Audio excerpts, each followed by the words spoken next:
2026, a year in preview.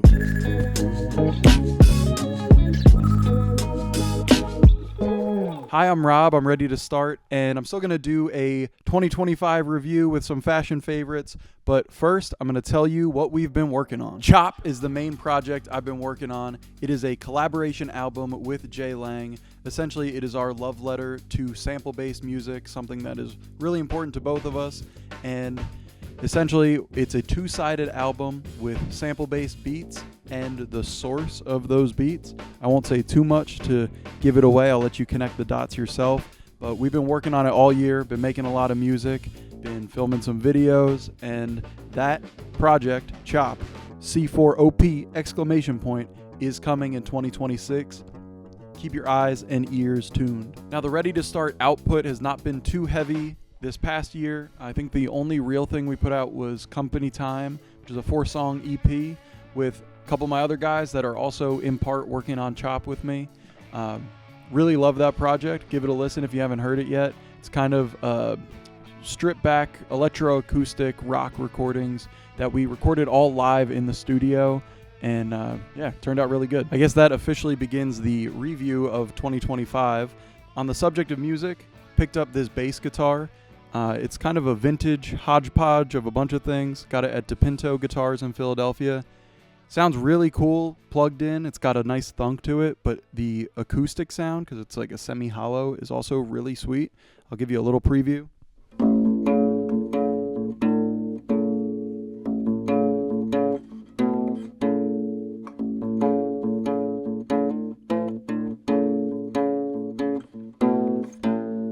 This instrument appears quite a bit on Chop, so keep an ear out for that. It'll be mostly plugged in, but I am planning to do one song with it acoustic that has not yet been recorded as of filming this. I also picked up a few guitar pedals this year, trying to build a semi-comprehensive pedal board that is coming together slowly. I'll just give you like a little shot of it here, but I'm not going to go into all the pedals, maybe in the future. Moving on from music to clothing, it has been a really good year at Franklin & Poe. We ended up moving to a bigger space right down the street from where we were. So if you're ever in Philadelphia, come check it out. And I definitely picked up a couple things this year, so I'll show you. I'll start off with jeans and show off a couple things, starting with this pair of Pure Blue Japan Smoky Blue Denim from earlier this year in the relaxed tapered cut that definitely feels slim. I've never seen a color like this, and the fabric of Pure Blue Japan is something I always loved. They reminded me of a pair of light wash jeans I had in high school that did not survive, but when I put them on and they were nostalgic in that way for me, but still something brand new, I had to pick them up. I also got these Momotaro relaxed tapered with the battle stripes. This was probably my most worn pair of jeans this year.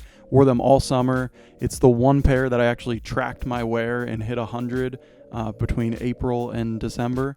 They're a little lightweight for the winter, but one of my favorite pairs ever. They look great. The 13-ounce Zimbabwe cotton is really soft, and I always loved the battle stripes. Momotaro just went about a bit of a rebrand, and I definitely wanted a pair with the pink inseam and the Peach Boy patch on the back. Those are some details I always really loved about Momotaro, so I had to get a pair while they still looked like this. The last pair I'll show you today is a really unique one. It is a pair of garlic head jeans, which is Luke at Franklin & Poe. Has been developing his own cut for a while, and these are made of some washed cone mills denim. It's a sample that he actually put together for me, and I asked him to do the tonal stitching with the indigo thread on the indigo fabric, which I used to have a pair in this configuration, and I don't anymore, so this definitely fills a hole in my closet. They are really like universally flattering and comfortable, according to everybody, myself and everybody else that I know who has a pair or has tried on a pair. Shout out to Luke for this pair. One of my favorites, really. And something from last year that I'll give you an update on is the Sugarcane Okinawas. I guess a little bit of a fade update. Been wearing these a lot. Kind of just my go-to straight cut pair of jeans. The 1947 cut. and I've been making a point of not carrying my phone in my front pocket so I don't get the same fate I got on my Ironhearts. The only shirt I really want to focus on today is this one from Seuvas. It's a Japanese brand that specializes in canvas-made goods. This is a 10-ounce Raglan shirt that still has like a shoulder cap on it to give it some structure. Never heard of this brand before we picked it up at Franklin & Poe, and as soon as I saw it, I was like, I gotta have that. It's really substantial. It's undyed, so it picks up color, and it's just been one of my most worn shirts this year and something I have really enjoyed. Moving on to a couple outerwear pieces, I got this Alcorn jacket from Freenote cloth. You know it's a ready to start pickups video if there's some Freenote cloth in there in this kind of red ombre plaid. This is a really unique piece, kind of lumberjack-esque, but I wear it all fall, and I actually end up layering it with a puffer in the winter, and it keeps me really warm. I also got this Dehen 1920 Moto zip in the spruce color. This in the classic black is something I always wanted, and this year I decided to pull the trigger on it, but they did this green color, and I'm so glad I waited this long because I wear this at least 2 or 3 times a week. It is satin lined, double zippers. This thing is just built like a tank, and it's been one of my most worn things this fall already. The last piece of clothing I want to show you is something really special. It is something that I had been looking for online for the better part of a decade, probably 7 or 8 years. It is this Alpha Industries Cords bomber. This was like a limited release. They did it in green and black. I always loved the green version, and it's just so cool. It's like a classic it's like satin bomber jacket, but done up in this like wide whale cord. I swear I looked for this online probably every 6 months for 8 years, and finally found it on Depop, I think, and it was like $75. And I was like, there's no way. I got it in. It was in pristine condition, and it fit me perfect. And this is just like a dream come true. Ready to move on to some footwear? I'll start with some sneakers to not risk being too heritage wear heavy all at once. Something I told you I was going to get last year, and I did, was the White Cement 4, one of my favorite sneakers of all time. The 345 is my favorite run of sneakers ever. And I picked up the Black Cement 3s and the Metallic 5s last year. Metallic 5s are my all-time favorite. See? And I had to get these to fill the run. And I said it's going to be my last pair of Jordans ever. And I stayed true to that. I picked up some other stuff, but did not pick up any Jordans after this guy. My Reebok pumps that I had since middle school finally disintegrated. And Reebok dropped the original D brown colorway, kind of the launch colorway, and I picked these up too. I also got a vintage pump crew neck sweater with like the graphic from the 80s, so I'll show that here too. And I said I was going to chill out on sneakers this year, but I really didn't. I picked up 2 more things, some Adidas, some old Adidas that I'll show you right now. Now, I've said before on this channel that Dikembe Mutombo is my favorite player ever. 55 is my sports number because of him. I honestly forgot these existed, but always wanted them as a kid, and I found a pristine pair in my size, so I got these. And not only did I get the Mutombos, my favorite player ever, I got the D-Rose 2s, my favorite player I ever got to watch play, like on TV. This is probably his best shoe. I know I at previous points said the 2.5 was my favorite. This is so much cleaner. And these are basically brand new in my size again. So now I have 2 Adidas Grails of my 2 favorite players of all time. And that actually reminds me, my sister for Christmas actually got me my favorite NBA jersey of all time, the Rose Bulls jersey from St. Patrick's Day 2009. I've wanted this thing forever, and Mitchell and Ness like retroed it a couple years ago.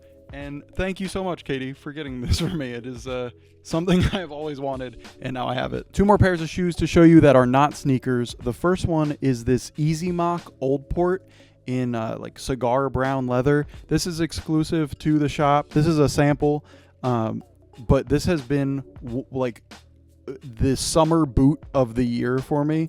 I have worn this thing so much, and they only look better the more the toe box kind of flattens out, and they just hold up really good for a lightweight boot. And this has been one of my most worn shoes this year. But the boot that I've been waiting on for a year and finally just got is the Wesco Jobmaster lace to toe, burgundy leather, the exclusive Franklin & Poe mock-up. This thing is built super tough. It is so comfortable for how heavy duty it is, and I've only been wearing them about a week or two, but they are my favorite boots now. These I will show you a little on foot of, because they are just too nice, and I don't think you get the full scope of how good they look until you see them on foot. Lastly, I'd just like to shout out some of my favorite music of this year. First and foremost, Chiche, Closed Mouths, honestly my album of the year. Really emotionally potent indie singer-songwriter folk stuff, but they're so versatile. There's so many different sounds layered in there, and their live performances are so good. They bring in so many different elements. The album is pretty stripped back and raw, and a fantastic listen in itself, but if you have a chance to see them live, absolutely do. Also want to give a shout out to a couple hardcore bands. Brainwashed, my buddy Kay is the drummer of that band. They put on a hell of a show and have some bangers of songs, and I saw them play with Foco, and man, Foco, I just really feel like I connected with their music at their performance, so check them out as well. Lastly, just kind of in a different direction, kind of like an indie hip-hop R&B, WHATMORE has been blowing up, but they really put out a really good album this year. Really good mix of sounds, and specifically Cisco Swank, one of the members, his solo stuff is really good, so check them out, check him out. One more thing, I picked up my first trick skateboard since I was a kid, and I copped the Wu-Tang Supreme deck with the Killer Bees. Took this to NJ Skate Shop in New Brunswick to get set up with some indie trucks and some John Gardner OJ wheels. And man, this thing rides as smooth as my cruiser. I love this thing so much. Now it's just time for me to learn a couple tricks, because I definitely don't have that in my bag. I just want to end this video by sincerely thanking you for tuning in. I know it's been a slow year over here, but 2026 got a lot planned. Keep an ear out for Chop. It's a really cool project. Appreciate your continued support, and catch you in the next one.